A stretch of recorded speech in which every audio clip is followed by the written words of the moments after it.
So ito po ma'am, ito yung update na natapos namin ngayong araw. So ito yung sa side nyo. Sa taas to sa second floor. Yan. So dinimulis na po namin itong part na to. Yan. Dahil po, pag bago kami nagsaslab, dimulis na po namin yung wall. Yan, para iwas na rin sa pagyayanig. So ito, yan. Kaya open area din kasi ito ang plan natin dito. So yan, wala na po yung window dati dito. Tsaka yung C-bars na header. Yan. So tinanggal na po natin. Tapos ito na yung update natin dito sa formworks natin ng ginagawa natin para sa preparation sa slab. Yan. Naglagay na kami mga pamorma. Yan. Kita nyo po. Yung sa sidings, okay na rin po yan. Yan. Paikot po siya. So, mas angat yung forma ng sidings dahil po siya po mag-stop ng slab natin. So, yung thickness ng slab natin para gawin ito is 10 cm. Yan. So, paikot na siya ang forma natin. May sidings na rin sa loob. Yan. Tapos itong kukulamper na to, 30 cm yung distance natin yan. Yan po tinatawag nating soleras. Siya nagtutumbok doon sa sidings natin na forma. Yan. Tapos ito rin, magkabilaan sila. So itong kabila, so papunta doon sa kabila, yung isa na naman. Depende po sa haba. So sinusunod namin to. Pero wala pong problema yan sa tibay ng gagawing preparation ng slab. Yan, gumamit tayo ng kukulamper dito, 2x3. Then patayo yung paggagawa dahil po mas matibay kung magkarga ng bigat yung ganitong makapal po yung sa ilalim. Yan. So lahat ng nanay, talian na siya ng alambre. So ito yung bakal na to, ito yung dowels. Ito. So gagawin po natin dyan, hahatakin na rin natin siya. Siya rin kakapit sa gagawin nating rebars ng mga reinforcement bar ng ating slab. Yan. So bukas po ito.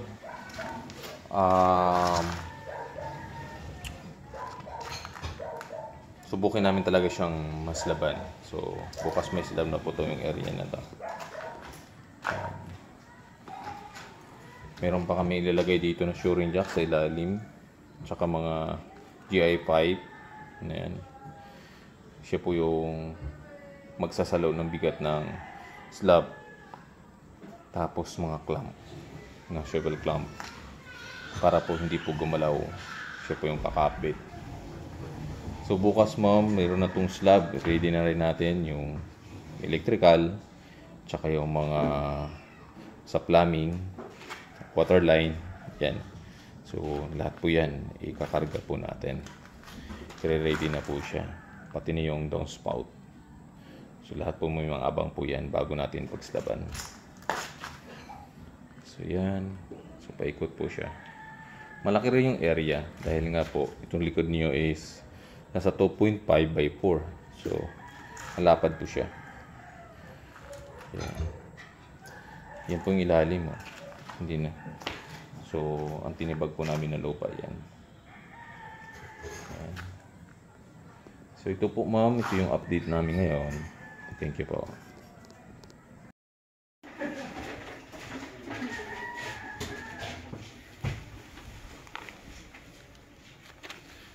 Ito po ma'am, ito yung yan, ito yung rebars natin sa sa gagawin nating slab.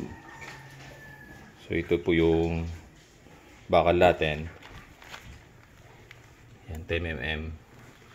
Tapos 2-way slabbing to. 15 cm yung distance niya.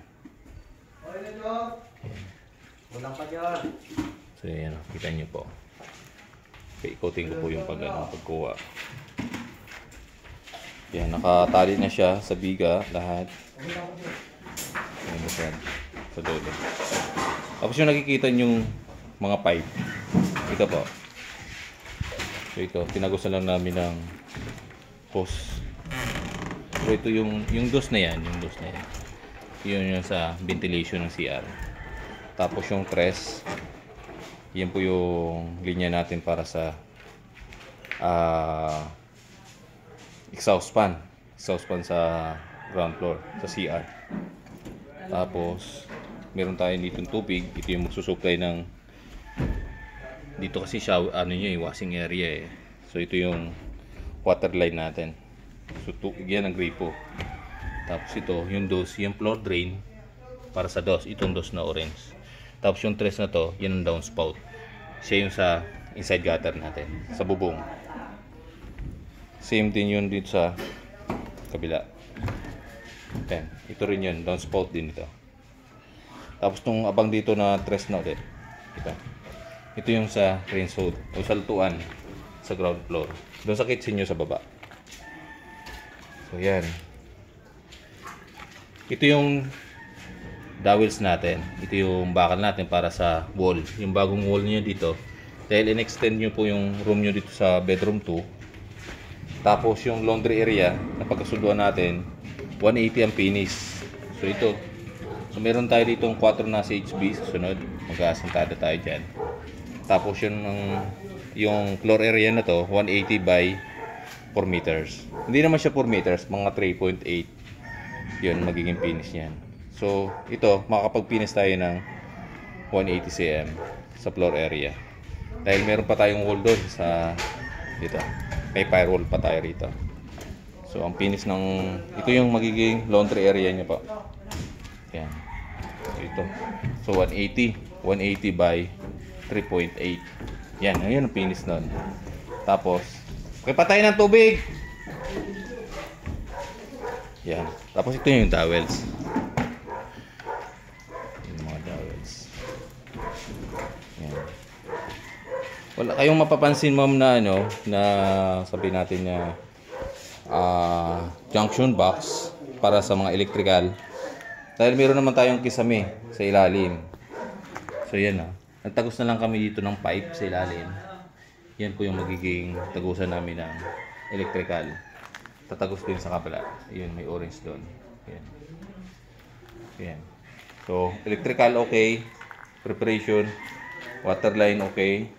Sa mga sewer line, okay na rin. Tapos, yung abang natin para sa mga wall, dowels, paikot, okay na rin. Yan. Yan. So, ito nire-ready na namin. Break time lang ngayon kaya stop muna kami sa break time muna ng mga tao. Ito na yung ating handa. Yung ating preparation pambuhos. So, na-ready na. Na-ready na yung ating ibubuhos na semento. Sa ilalim, tingnan po natin yung preparation din namin sa patibay ng slab. Yan, ito din yung sa natin sa ilalim. So para lahat to, shoring jack to lahat. Yan. So ito lang yung pinakita ko lang sa inyo kung paano namin siya prepared yung aming slab. So ito yung mga preparation namin dito. Shoring jack lahat, tapos GI pipe. Yan. Lagyan namin ng mga shovel clamp. Tapos yung mga pipe na yun, tinagos lang namin.